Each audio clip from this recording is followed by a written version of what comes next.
Hi guys, bringing you another video today looking at a British soldier basically from top to bottom, equipment in use in Northern Ireland in 1972, and this is in response to a request made in one of my previous Q&A videos where a chap asked to see a video on kit used by the British Army in Northern Ireland, and this is taken directly from a photograph essentially of a chap serving in Londonderry in 1972, early 1972.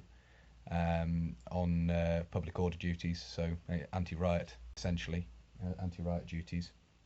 The uniform worn includes a steel helmet with riot visor, combat uniform, over which is worn body armour, and skeleton web set for carrying the limited amount of kit needed for such duties, and wool gloves are being worn for warmth. The weapon carried is the L1A1 self-loading rifle, and as you can see the sling has been attached to the rear sling swivel and is then looped around the soldier's wrist to prevent it being seized from him, and we'll have a look at the details now. Headgear consists of a Mark IV steel helmet adapted for anti-riot duties with a perspex visor, which is being worn in the raised position here. It could be dropped down to protect the face from thrown missiles and so on during anti-riot duties. Body armour is also worn.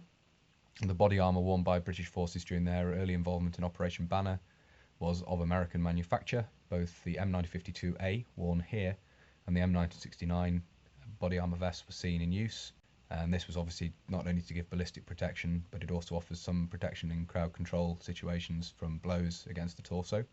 The stripped down web equipment consists of the 1958 pattern waist belt worn with, in this instance, a right hand ammunition pouch worn on the left hip, and next to this, taped to the belt, a shell dressing, which is a 1950s example.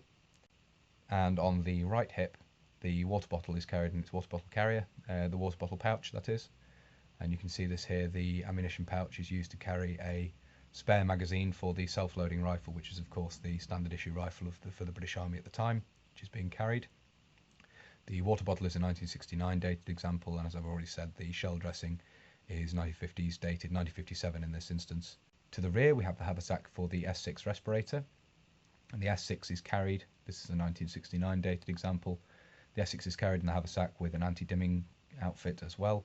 No MBC kit was carried as the respirators were being worn essentially as protection from crowd control agents, CS gas and so on, so MBC kit really wasn't necessary and wasn't carried. Moving further down the uniform we have the by now standard issue DMS boots, directly moulded sole boots, which of course have a rubber sole directly moulded to the leather uppers, and these are worn in this instance with wool puttees, ankle puttees. They were also worn at the time with blackened web gaiters, which were blackened with boot polish, which to some degree gave the impression of a high leg boot, but that was also quite common to see at the time alongside puttees. Now, removing the body armour, we can better see the combat smock, which is the 1960 pattern, and this is the 1960 pattern combat uniform being worn, but in DPM. So this is the interim production between the green 1960 pattern and the quote 1968 pattern DPM uniform, which was introduced soon after this. Underneath the smock, a jersey heavy wool is worn, and this is the early 1970s example in green wool with reinforcement at shoulders and elbows, but there are no epaulets. These were introduced later, so this is an early 70s example of the jersey heavy wool. Underneath the jersey, a wool shirt is worn, and in this case it's the 1964 pattern wool shirt in this sort of caramel brown colour with pleated pockets, in contrast to the KF shirt that was introduced slightly later, which had no pleats in the pockets and other slight detail differences. And you can see the trousers are supported by a pair of grey elastic braces. In terms of underwear, soldiers were provided with Airtex drawers, drawers cellular as they were known, which are essentially are green Y-fronts. They were often replaced with civilian items because they weren't particularly comfortable and weren't particularly attractive piece of clothing, and with these is worn a pair of green nylon socks.